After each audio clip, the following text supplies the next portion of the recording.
Le premier système laser au monde capable d'arrêter des missiles, des avions et des drones. Qui disait qu'il n'y avait pas assez de missiles pour le dôme de fer israélien? Ils ne seront plus nécessaires. Nous n'utiliserons plus de missiles coûteux pour abattre des drones bon marché. Nous utiliserons des faisceaux laser pour qu'ils tombent avant d'atteindre leur cible. Imaginez un fin rayon de lumière, silencieux, invisible et mortel. Son nom est Or-Ayton et c'est le premier système opérationnel d'interception laser au monde, déjà utilisé par Tsahal, qui abat les roquettes, les mines et les drones entrant, sauvant des vies et économisant de l'argent. C'est un système laser qui change le rapport coût-efficacité dans la défense aérienne et tout le monde veut savoir comment il va fonctionner. Et certains se demandent si ce n'est pas pour cette raison que l'armée de l'air regarde déjà au-delà du F-35 pour voir ce qui va suivre. Très bientôt, les avions ne pourront plus s'approcher de la frontière d'Israël.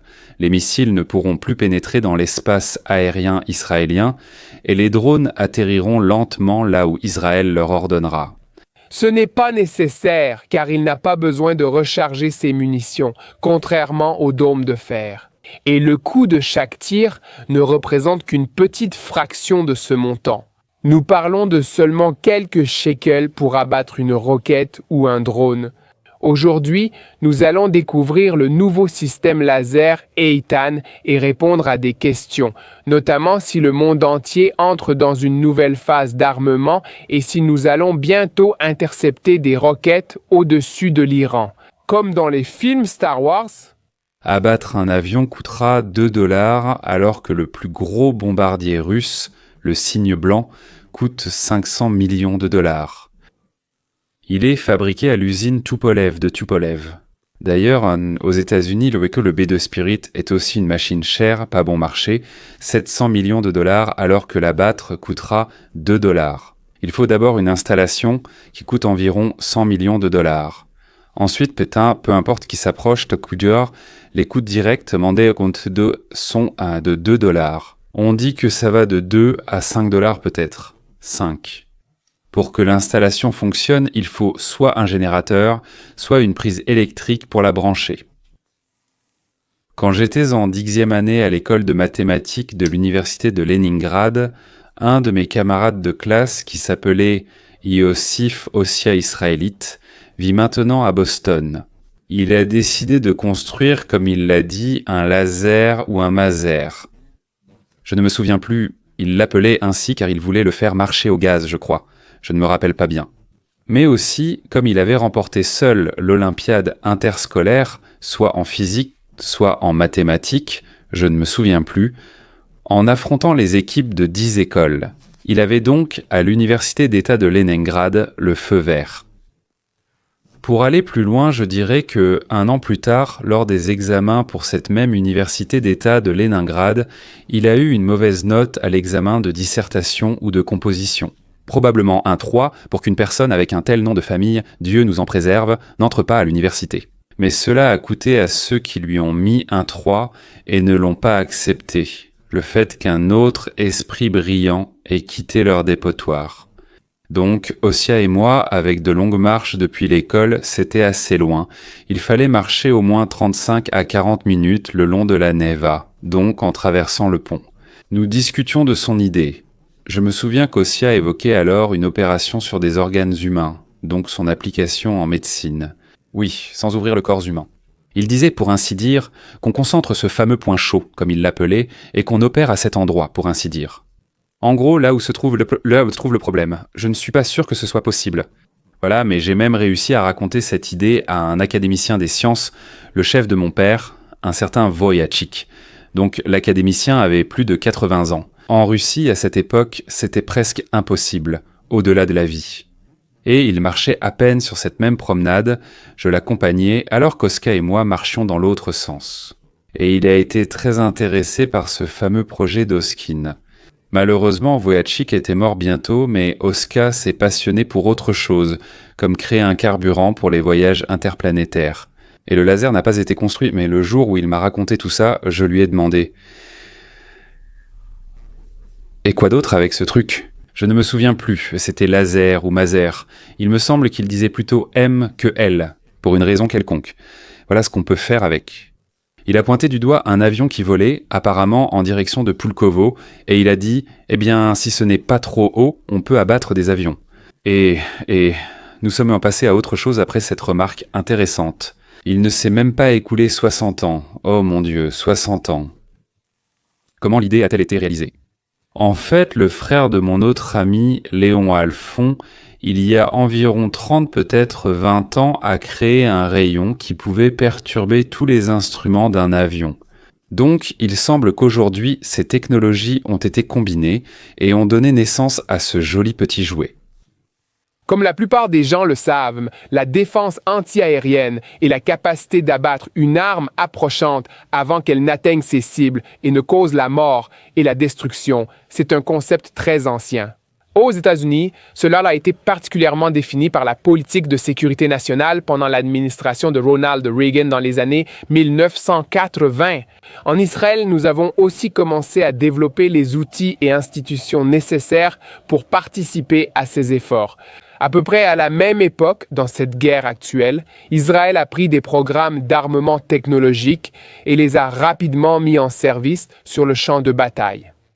En utilisant des conditions réelles pour accélérer le processus habituel de test et d'intégration, qui prend normalement de nombreuses années, les résultats parlent d'eux-mêmes et le monde entier est impressionné par les systèmes de défense israéliens. Nos amis cherchent à en savoir plus, tandis que nos ennemis communs essaient fébrilement de comprendre comment ils peuvent faire face à cette dernière révolution dans les conflits armés. En fait, c'est une révolution. Si on ajoute l'intelligence artificielle pour la rapidité, alors rien n'a le temps de pénétrer l'espace aérien d'Israël. Dès que quelque chose s'approche, il tombe immédiatement. Ou bien en un quart de seconde, tu déplaces la cible sur le côté et la suivante tombe. Puis la suivante. On ne peut pas viser plusieurs cibles à la fois. Mais si tu les détectes à l'avance, tu peux soit avoir 4, 5 ou 10 de ces canons, soit les déplacer selon les besoins. Tant qu'il y aura assez d'électricité, ils tomberont par dizaines ou par centaines, si quelqu'un en envoie des centaines, bien sûr. On dirait que l'Iran, s'il dépense les 150 milliards que Obama leur a donnés, alors ces 150 milliards finiront dans un cimetière d'artefacts déformés par la guerre. Imaginez un instant qu'un avion coûtant des dizaines de millions de dollars, transportant des missiles et des bombes valant encore des millions, vole à 40 000 pieds d'altitude près de la frontière de l'espace. Soudainement, sans aucun avertissement des systèmes radars, la coque métallique de l'ogive de l'un des missiles suspendus sous les ailes de cet avion commence à chauffer et en quelques millisecondes, la température devient si élevée que cela provoque l'explosion des explosifs dans les ogives, détruisant l'avion et mettant fin à la vie du pilote qui ne savait même pas que l'appareil avait été attaqué. Ça ressemble à de la science-fiction?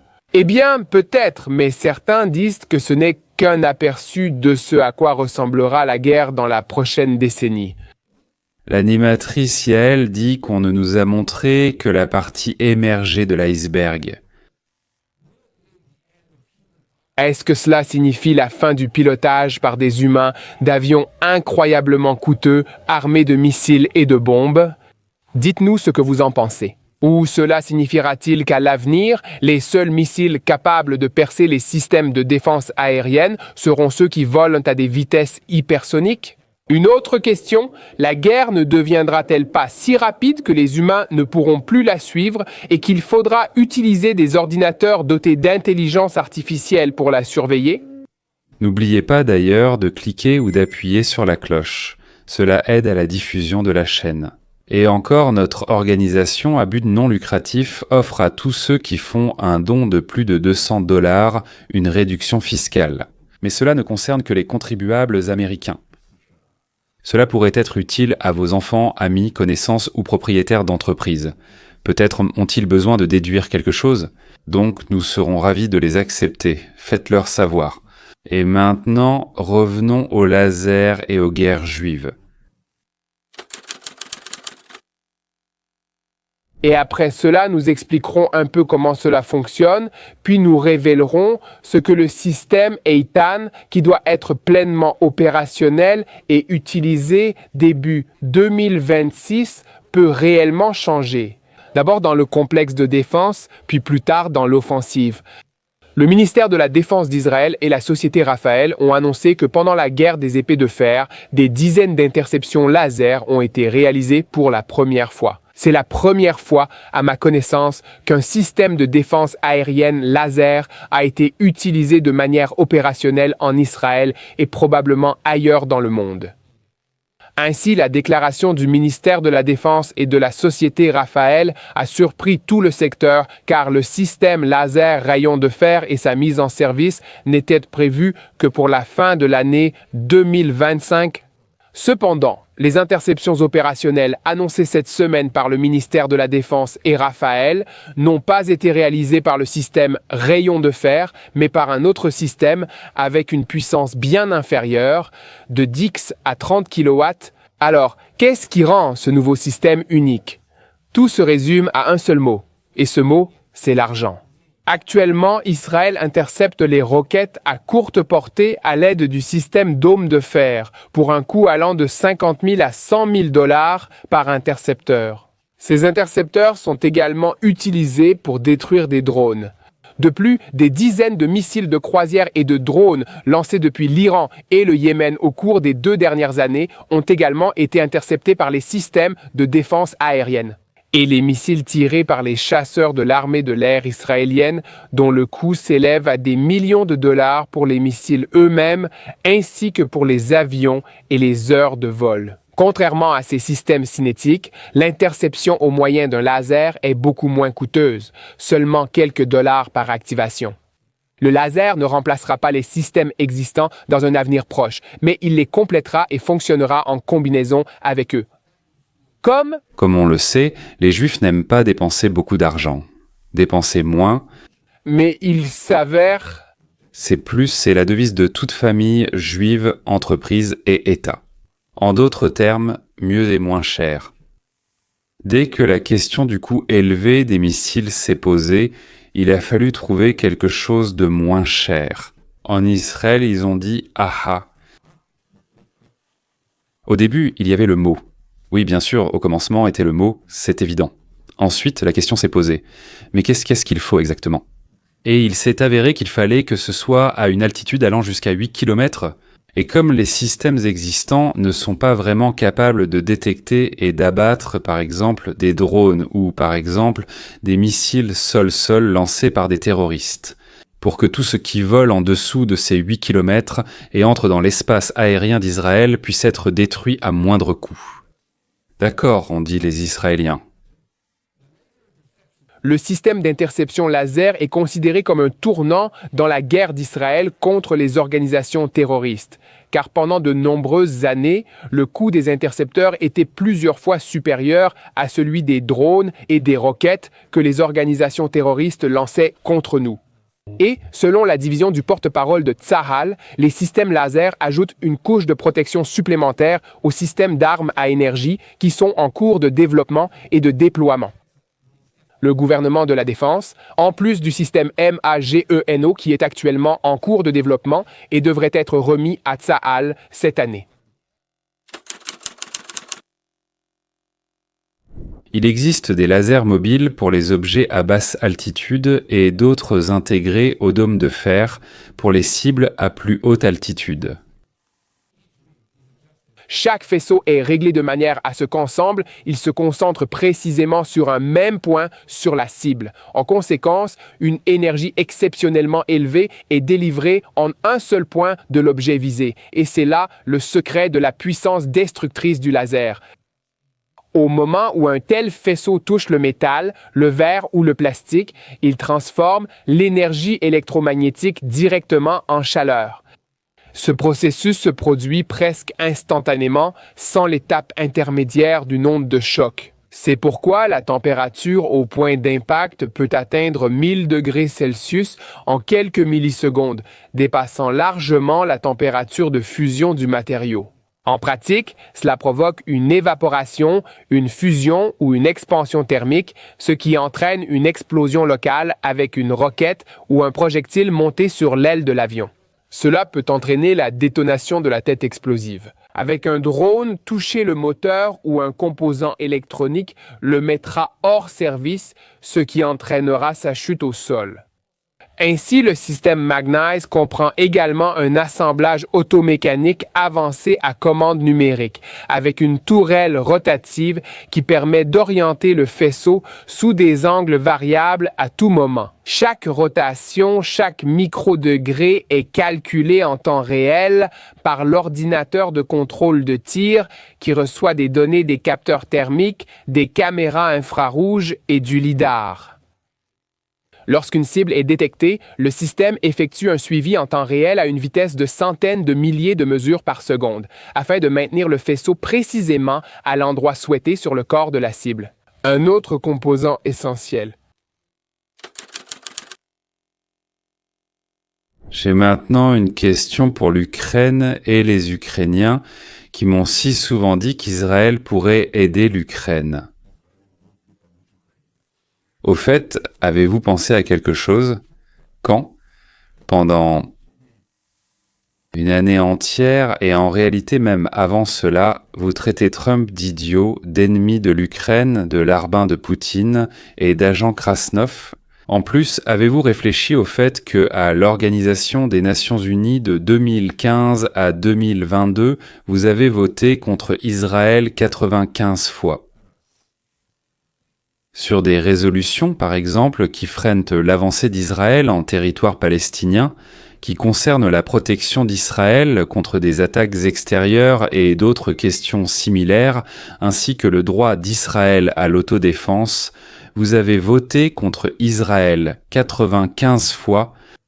Le Conseil de sécurité a proposé d'exiger d'Israël qu'il cesse de construire en Judée et en Samarie en qualifiant ces territoires d'occupés. L'Ukraine a soutenu cette résolution. Autrement dit, l'Ukraine mène sa politique non pas en se basant sur une vision juste des choses. Eh bien, c'est normal, chacun mène sa politique comme il l'entend. En privilégiant nos relations avec plusieurs pays arabes, il est plus avantageux pour nous de voter contre Israël. Pourquoi Israël devrait-il maintenant, par souci de justice, soutenir l'Ukraine annuellement si cela lui profite plus que de défier la Russie? Ce que tu as semé, est-ce bien ce qui va pousser? L'Ukraine a même voté en faveur d'une résolution rejetant le lien des Juifs avec le mont du Temple. C'est-à-dire quoi? Alors, ça veut dire quoi? Il a également accusé Israël d'occupation prolongée, de colonisation et d'annexion des territoires de Palestiniens. En même temps, ils disent que la Crimée... Que cela a déçu les amis, les commentaires ont récemment été expliqués par KE. À suivre. Légitime à propos du territoire de Samarie et de Judée, cédé aux Juifs par la Société des Nations en 1922 ou 1923. Je pense aussi qu'ils ne sont pas légitimes. Au fait, rendez la Galicie, la Volhynie, la Polésie et la région de Kolm à la Pologne, rendez la Transcarpathie à la Hongrie, il y avait un petit morceau tchèque, un petit morceau hongrois, et il faudrait rendre la Bucovine du Nord à la Roumanie. Et après cela, voter pour la restitution des terres israéliennes aux Arabes. Sinon, vous savez, c'est comme on dit, soit tu enlèves la croix, soit tu mets un pantalon. Est-ce que d'autres pays possèdent ce genre d'armes laser? Bien sûr, ils travaillent là-dessus, mais la Russie, par exemple, dit qu'elle en a, mais elle ne montre ni données ni essais. Les États-Unis testent sur des navires de guerre. Il est possible qu'Israël en ait aussi, je ne sais pas. Le Japon, la Corée du Sud et le Royaume-Uni ont annoncé travailler dessus, chacun à un stade de développement différent. En Chine, il y a eu l'apparition de fusils laser et de systèmes anti-drones, mais pour l'instant, personne n'a obtenu de résultats même proches de ceux d'Israël. Lorsqu'ils réussiront, Israël progressera encore. Mesdames et messieurs, comment Israël, ce petit pays, devance-t-il les grandes nations? Comment cela est-il possible? Ils ont plein de ressources financières, de territoires, de laboratoires, de personnel. Qu'est-ce qui manque à tous ces pays? La réponse est simple. Il leur manque des Juifs. Je suis la correspondante nationale Kayla Gaskins à Washington. Un proche allié de l'Amérique dévoile une technologie innovante qui, selon ses créateurs, pourrait jouer un rôle clé dans l'ambitieux projet du Dôme d'or du président Trump. Cela ressemble à quelque chose tout droit sorti d'un film de science-fiction. En réalité, c'est assez passionnant. Le rayon lumineux est assez puissant pour détruire missiles, drones et mines lancés par l'ennemi durant la guerre. C'est vraiment audacieux. Vous savez, ça change la donne. Cela s'appelle le rayon de fer, créé par la société de défense israélienne Rafael, également à l'origine du dôme de fer. Et nous avons interrogé Yoav Turjiman, directeur général, qui affirme que le nouveau système va transformer l'économie de la guerre. Intercepter coûte beaucoup moins cher qu'attaquer. Plutôt que d'utiliser des intercepteurs dépassant $1 million par missile à moyenne portée, le Stanner Iron Beam neutralise les menaces pour seulement quelques dollars par tir. Le coût du rayon laser, c'est simplement l'énergie, soit quelques dollars par interception. L'un des objectifs clés de la défense du président Trump est d'établir aux États-Unis un système de défense aérienne semblable à celui d'Israël, appelé par Trump le Dôme d'or. La technologie du rayon de fer a-t-elle une place dans ce système? Absolument. Les États-Unis sont notre plus grand allié et nous serions plus qu'heureux d'apporter notre soutien, d'aider, de partager notre expérience et certaines de nos technologies qui pourraient s'avérer cruciales. Des négociations auraient lieu entre une entreprise israélienne et des sociétés de défense américaines pour produire des pièces du dôme de fer. Pas de déclaration officielle, car les entreprises rivalisent pour être sélectionnées par la Maison-Blanche pour ce projet. Quelqu'un demande encore pourquoi les États-Unis soutiennent Israël. Les États-Unis aident Israël parce que Israël aide les États-Unis. Ce n'est pas du patronage, c'est un échange. Oui, c'est vrai, les États-Unis sont plus puissants, plus grands, plus riches, mais Israël reste inestimable comme laboratoire d'idées, de découvertes et de technologies. Vous voulez savoir ce qu'Israël a apporté au monde au cours des 25 dernières années et qu'il a d'abord transmis aux États-Unis? D'accord?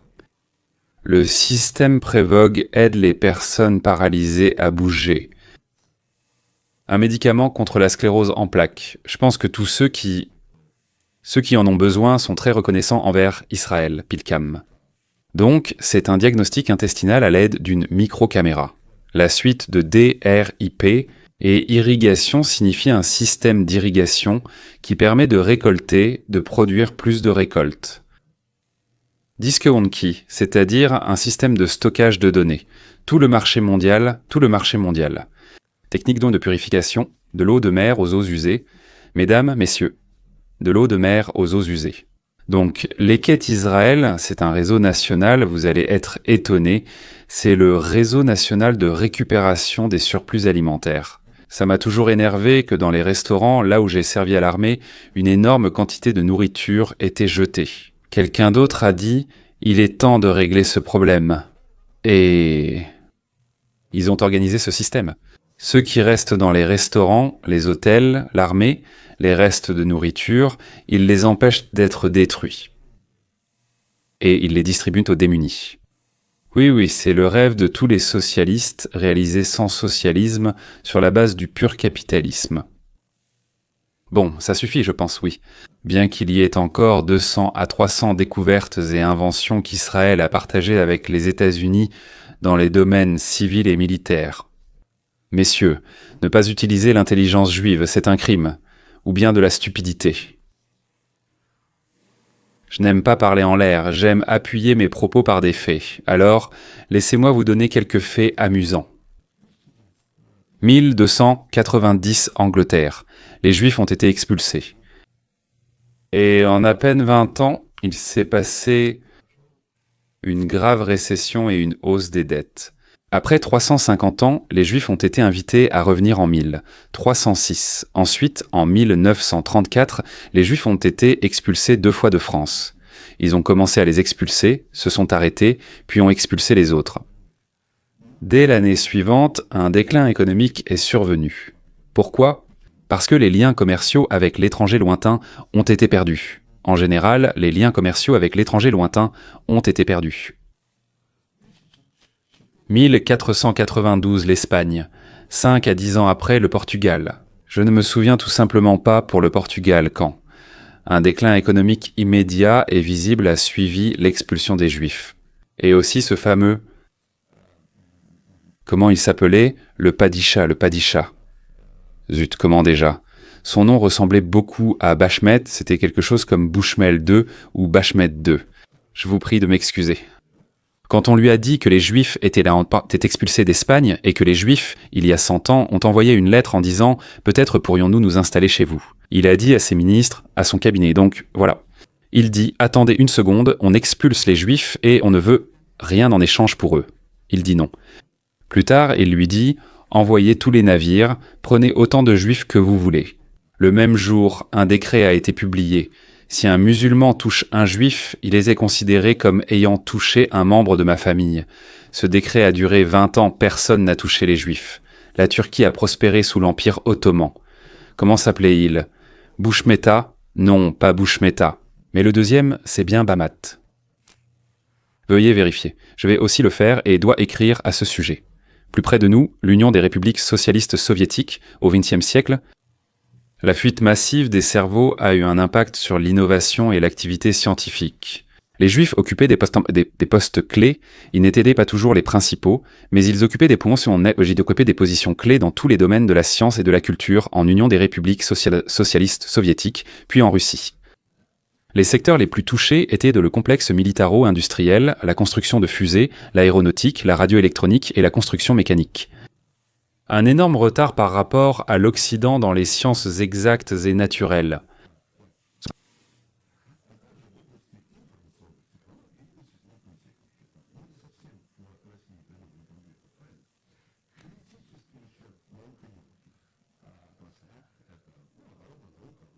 Bienvenue sur notre chaîne à l'étranger, médicaments de l'étranger, et ainsi de suite, et ainsi de suite.